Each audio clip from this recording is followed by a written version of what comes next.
नमस्कार मित्रमैत्रिणींनो, आज बघा मी बनवले थालीपीठ आहे का।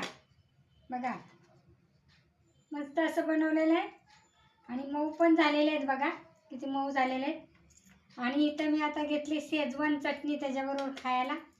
आता तुम्ही म्हणाल की रेसिपी पूर्ण दाखवत नाही तुम्ही, तर त्याचं काय आहे माहिती आहे का, मला रेसिपी पूर्ण दाखवण्यासाठी वेळच भेटत नाही। मी सकाळी 5:30ला जाते ते दुपारी 1 वाजता येते। एक अर्धा तास मला भेटला होता, तर त्याच्यामध्ये मी 2 धपाट्याच्या भाकरी किंवा थालीपीठ असं म्हणतात। तर या थालीपीठ दह्याबरोबर पण खाऊ शकतो, लोणच्याबरोबर पण खाऊ शकतो आणि शेजवान चटणीबरोबर पण खाऊ शकतो। आता राहिला प्रश्न काय, तुम्ही म्हणणार की नुसतं असंच दाखवतं रेसिपी तुम्ही, पण पूर्ण रेसिपी आम्हाला दाखवत नाही। तर मला तेवढा वेळ नसतो। मी सकाळी जी जाते ते 1 वाजता, मग कधी मी आणि परत संध्याकाळी जाते कामाला, ती संध्याकाळी 8:30 वाजतात। त्याच्यामुळं मला रेसिपी पूर्ण अशी दाखवण्यासाठी वेळच मिळत नाही।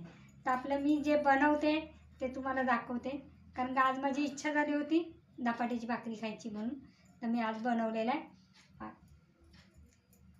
तर आता मी खाणार आहे, तुम्ही पण सगळ्यांनी खायला या। आणि ही माझी रेसिपी कशी वाटली नक्की कमेंट, लाईक आणि शेअर आणि सबस्क्राईब करा। तर आता हे कसं बनवलं हे मात्र मी तुम्हाला सांगू शकते। मी बाजरीचं पीठ 1 वाटी घेतली, अर्धा वाटी गव्हाचं पीठ घेतलं, अर्धा वाटी बेसन पीठ घेतलं, अर्धा वाटी तांदळाचं पीठ घेतलं आणि अर्धी वाटी ज्वारीचं पीठ घेतलं। आणि याच्यामध्ये मी जिरा पावडर, धना पावडर, शिवाय हिरवी मिरची, अद्रक नाही लसूण, आणखीन कोथिंबीर याचं वाटण केलं। म्हणजे आपल्या याच्यावरती घ्यायचं की ते आपल्याला किती पाहिजे त्या। मग तुम्हाला जास्त बनवायचं असेल तर त्याचा वापर तुम्ही जास्त करू शकता। तुम्हाला जेवढं तिखट पाहिजे तर तिखटाचा पण जास्त वापर करू शकता, आणि कमी पाहिजे असेल तर कमी। म्हणजे हिरव्या मिरच्या बघा कधी कधी कमी पण तिखट असतात आणि कधी कधी जास्त पण तिखट असतात, तर त्या पद्धतीनं असं आपण वापरू शकतो।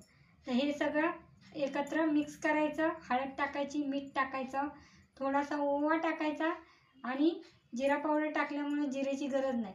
आणि हे पीठ भिजवायचं आणि मस्त ताटात घेऊन असं अशा ताटामध्येच घ्यायचं आणि एक रुमाल घ्यायचा, त्याच्यावरती थापायचं आणि तव्यावरती सोडायचं। मस्त असं ही रेसिपी होते आणि खायला पण चवदार। किती दिवसापासून खाण्याची इच्छा झाली होती।